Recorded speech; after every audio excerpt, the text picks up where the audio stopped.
Bruno, meu querido amigo. Vamos mais uma aula, né?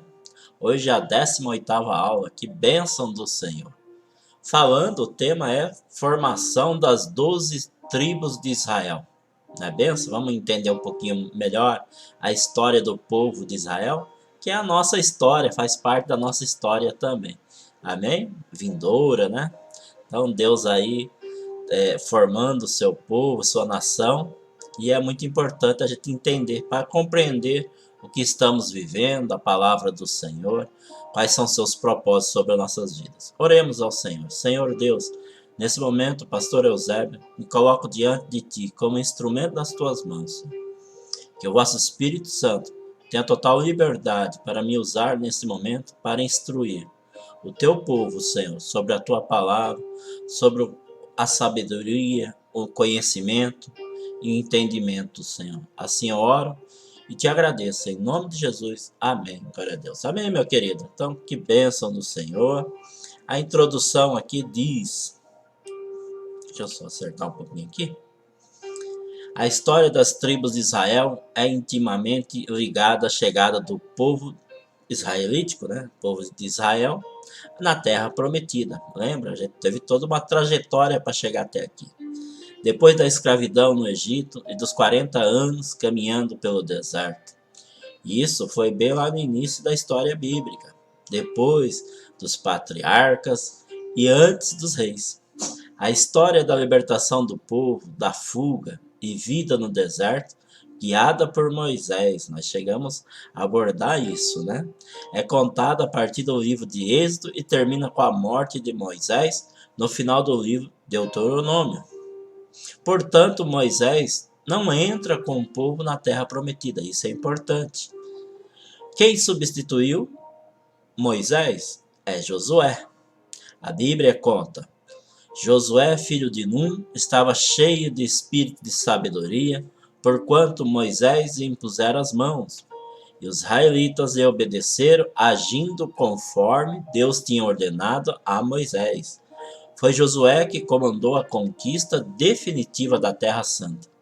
Tudo isso é contado no livro bíblico que leva o seu nome, ou seja, o livro de Josué. Então, se você quer saber um pouco melhor, entra lá, pega a Bíblia, lê o livro de Josué, você vai entender melhor esse contexto, esse texto, né?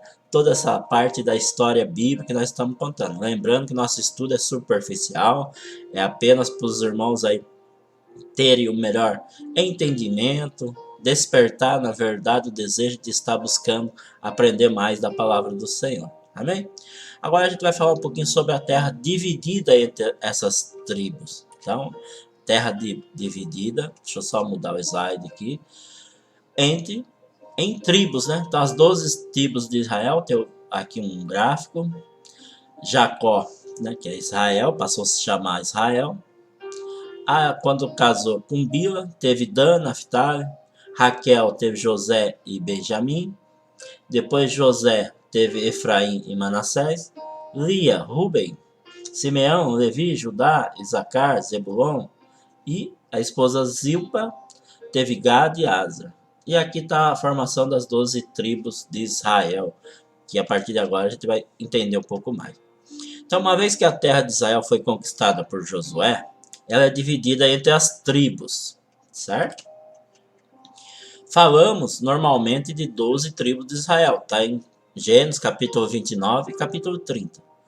A divisão das terras em tribos é contada a partir de Josué capítulo 13. Essas tribos seriam Rubens, Simeão, Levi, Judá, Dan, Neftali, Gad, Aser, Isacar, Zebulon, José e Benjamim. Todavia, olha, presta atenção, todavia a história da vida das tribos de Israel é muito complexa. E como a gente está abordando superficialmente, há muita coisa escrita sobre isso. Portanto, por exemplo, não se fala de tribo de José, né? Não aparece tribo de José. O que vai aparecer a tribo de Efraim e Manassés, que são seus filhos. Mas tem um porquê, tem um propósito disso ser. A tribo de Judá também não herdou terras, tá? Ela também não aparece como herdeira das terras aí, na divisão. A tribo foi espalhada entre as demais tribos. Elas tiveram, aí foi separada para um trabalho especial, também a gente vai ver um pouquinho aí. A passagem que melhor esclarece essa questão é Gênesis capítulo 49. Nesse capítulo encontramos a narração do dia em que o patriarca Jacó abençoou os 12 filhos. Esses 12 filhos e seus descendentes formam as 12 tribos de Israel. Observação, tem tribos maiores e menores, pois é uma distribuição de terras, amém? Isso é importante também, muitas vezes a gente não compreende, acha que foi repartido por igual. Não, tem tribos maiores, outras menores, assim por diante. Então é importante saber que Jacó teve 12 filhos homens e uma mulher. E que as duas tribos, Manassés e Efraim, são filhos de José, tidos no Egito. Ok? Até aí? E tiveram o direito de herdar a terra como tribos separadas. Tá vendo? Foi que tem um propósito. E isso foi pelo motivo de Jacó os ter assumido como filhos. Gênesis capítulo 48, versículo 1 a 6. E por isso a eles é dada a herança de José. Está lá em Josué, capítulo 17, capítulo do 14 e 18. Portanto, José teve porção dobrada. Né? Deus não usou a vida de José lá no Egito para salvar seu povo, sua família, sua descendente, sua nação. É justo que agora, na hora da divisão dessa terra prometida, que só foi conquistada porque José foi usado por Deus lá atrás para salvá-los, e agora Jacó, né, Deus, através da vida de Jacó, abençoou os 2 filhos, nessa figura mesmo, nesse sentido de uma bênção dobrada. Então ele teve direito a 2 vezes, 2 porções de terras aí. Por isso, as 2 tribos se chamam Efraim e Manassés. Amém? É interessante, mas é bem bacana a gente poder entender. Agora a gente vai entender por que a tribo de Levi não herdou terra. Não é verdade? Eu falei para vocês que tudo tem um propósito debaixo da palavra do Senhor. Então a resposta está em Deuteronômio, capítulo 10, versículo 9. É por isso que os levitas não têm nenhuma porção de terra ou herança entre os seus irmãos. O Senhor é a sua herança. Olha, o que você prefere? Terras, bens, ou a presença do Senhor, ou você sendo servo do Senhor diretamente? Essa é a herança da tribo de Levi. O Senhor é a sua herança, conforme o Senhor, o seu Deus, lhes prometeu, uma promessa do Senhor, do próprio Senhor. Os levitas não receberam uma herança de terra. Deus escolheu a tribo de Levi no lugar dos primogênitos das outras tribos para ministrar no santuário. Após os filhos de Israel terem deixado o Egito e atravessado o Mar Vermelho, Deus mandou Moisés subir o monte Sinai para receber dele os 10 mandamentos e o padrão do tabernáculo. Lembra que as coisas terrenas são figura das coisas celestiais. Então, quando Deus ia aí passar o projeto do tabernáculo para Moisés, ele mostrou o verdadeiro tabernáculo e falou: você vai fazer exatamente como este. Então, aqui na terra são figuras, são aí exemplos do que tem lá celestiais. Enquanto Moisés estava fora, um grave problema de idolatria, então sempre a idolatria seguindo o povo de Deus, ocorreu entre os filhos de Israel que permaneciam no pé do Monte Sinai. A tribo de Levi, que Moisés e Arão pertenciam, mostrou nessa ocasião que estavam definitivamente ao lado de Deus, em Êxodo capítulo 32, 25 ao 28. Como resultado disso, minha querida aluna, a tribo de Levi, os levitas, foi escolhida para cuidar do tabernáculo do testemunho. Como um todo, os levitas se tornaram responsáveis em fazer o trabalho na tenda da congregação.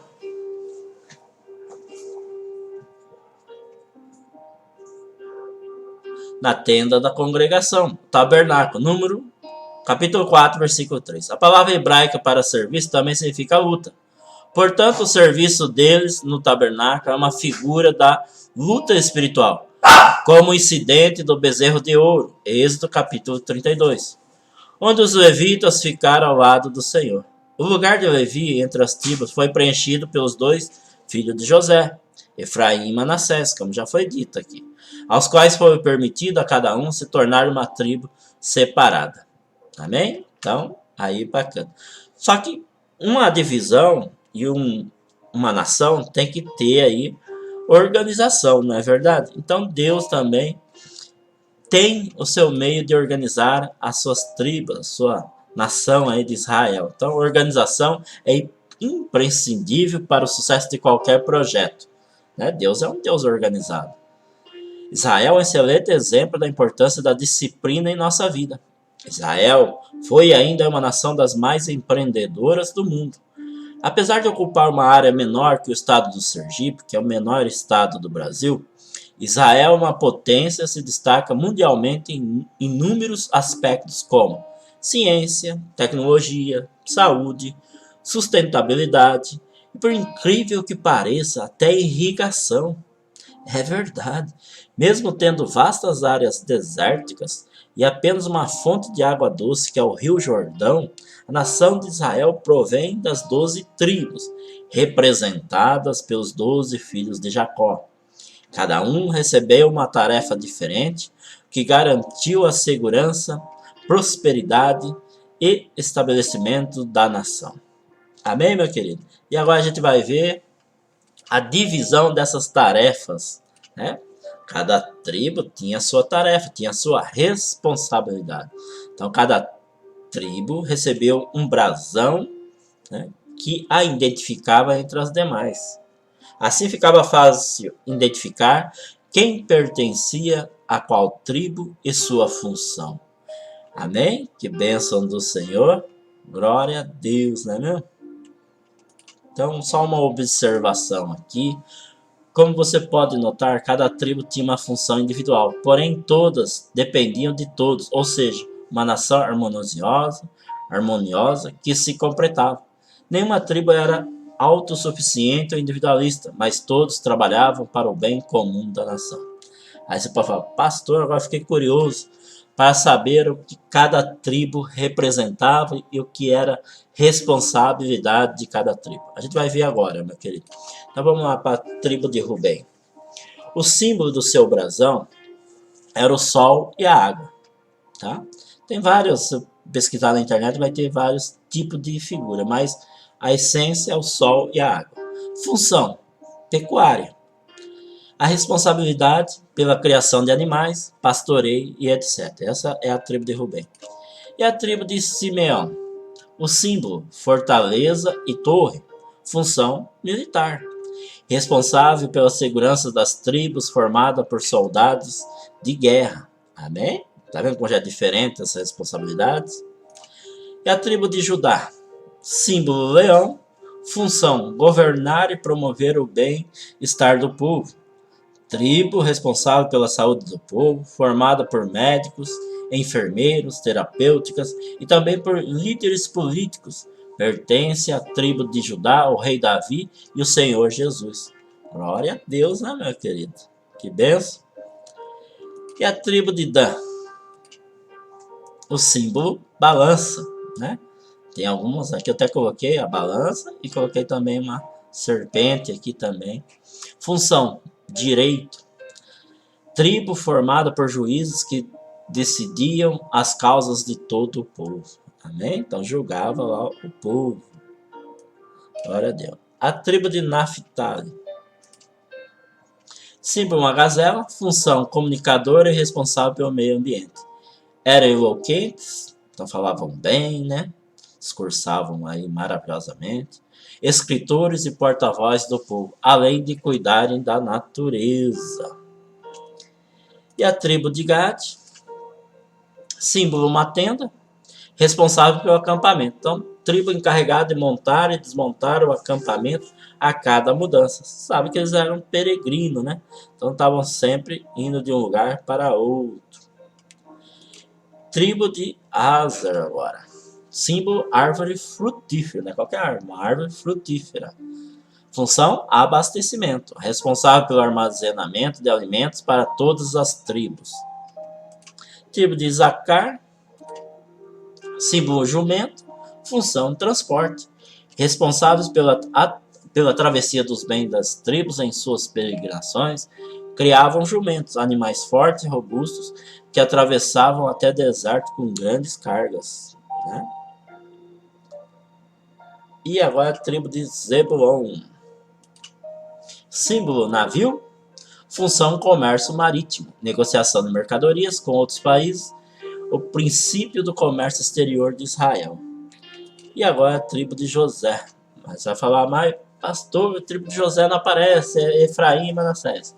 Aqui no nosso gráfico eu coloquei tribo de José, mas foi substituído aqui, ou aqui representado por duas tribos, Efraim e Manassés. O símbolo é o trigo. Função: liderança e negociação. A tribo de José foi dividida em duas, Efraim e Manassés, os dois filhos que nasceram no Egito. José foi próspero na terra de suas aflições e garantiu a sobrevivência de seu povo. Por isso que os filhos herdaram a porção dobrada de terra. Amém, querido? E a tribo de Benjamim. Símbolo: lobo, função: caça. Tribo responsável pela caça, composta de homens valentes, que também eram grandes soldados de guerra. Glória a Deus, meu querido. Conseguiu compreender até aí?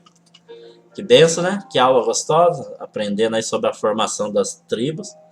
Eu quero, mais uma vez, agradecer a sua presença, esse momento de estarmos juntos aprendendo a palavra do Senhor, tão importante. Peço desculpa porque saiu no fundo aí o latido aqui da Júlia Maria, minha cachorrinha, né? Eu estou gravando aqui em casa, não é um estúdio profissional, então me perdoe, mas tirando isso, eu creio que a sua vida foi edificada como a minha.